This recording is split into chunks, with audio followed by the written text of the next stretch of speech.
Bonjour Antoine. Bonjour Philomé. On a entendu Cédric Ferreira. Ça y est, les Français ont débloqué leur compteur à ces JO paralympiques. Et la presse s'en empare, vous l'imaginez, la presse sportive, naturellement, ici en France. On parlait d'Hugo Didier.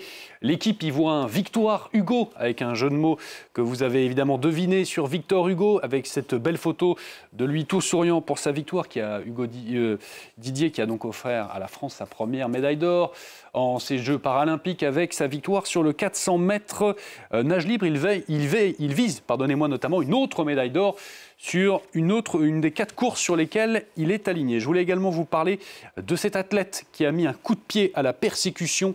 C'est une taekwondoïste, comme on dit, elle s'appelle Zakia Roudadadi. Elle est afghane, installée en France depuis des années. Elle s'entraîne à l'INSEP.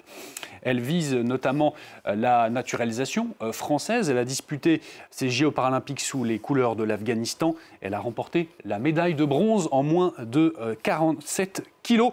Et c'est du coup une belle victoire, vous l'avez vu, contre la persécution. Elle qui a dû fuir l'Afghanistan. On lui avait d'ailleurs consacré ici à France 24 une série de reportages que je vous propose de ne pas manquer, justement. Et pour en revenir aux Français, Antoine Fenault, vous vouliez nous parler d'un homme, d'un Français, face à un choix. Oui, et cet homme, c'est nul autre que Emmanuel Macron, qui doit donc sortir de l'impasse, nous dit La Croix ce matin. Sortir de l'impasse car il n'a toujours pas trouvé de Premier ministre, Emmanuel Macron, après les élections législatives. Il faut changer les pratiques démocratiques, nous dit le quotidien d'Inspiration catholique. Et il existe des leviers juridiques, nous dit La Croix, car c'est aussi l'enseignement de ces législatives. Et il faut davantage de pouvoir au Premier ministre pour lui laisser plus de marge de manœuvre. Une autre piste, notamment, c'est renforcer la proportionnelle lors des élections législatives afin de mieux représenter les choix des Français et de pousser les partis à travailler entre eux, des partis qui, pour l'heure, semblent bien un peu incapables de s'entendre. En tout cas, ce morcellement de l'Assemblée nationale, il inspire Libération, qui voit, lui, une balkanisation de la vie politique, un morcellement, donc, et un président de la République pris à son propre piège de la grenade dégoupillée, comme il l'appelait lui-même. En tout cas, lui, le président de la République, prend un peu d'air politique à l'étranger. Vous l'avez mentionné dans votre journal, il était en Serbie, notamment pour une visite de 2 jours à la rencontre d'Alexander Vučić.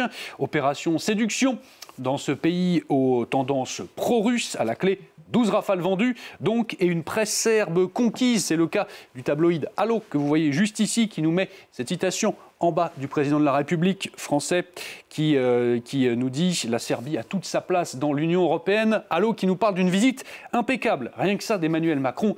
Quand tout va mal chez vous, allez donc prendre l'air ailleurs. Allez, aussi ce matin, un reportage, Antoine. Oui, un reportage que je voulais absolument vous partager, c'est à dire dans le Figaro ce matin, car il est rare.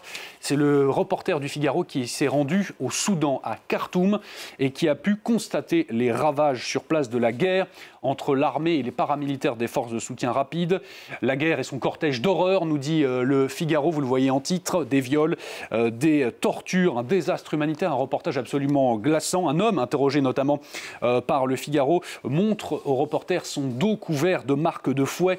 Il a été torturé par les paramilitaires à coups de câbles électriques. Les forces de soutien rapide, souvent paranoïaques, nous dit le Figaro, qui multiplient les crimes de guerre. Les femmes, notamment, sont régulièrement regroupées dans des bâtiments pour être violées. Bref, un reportage glaçant sur une guerre dévastatrice à huis clos. On laisse le Soudan pour le Royaume-Uni. Vous nous parlez d'une institution, d'un monument en péril. Allez, très rapidement, les pubs sont en péril. En tout cas, c'est ce que une partie des Britanniques nous disent, car le nouveau gouvernement travailliste souhaite élargir l'interdiction de fumer dans certains lieux publics et sont visés notamment les terrasses des pubs.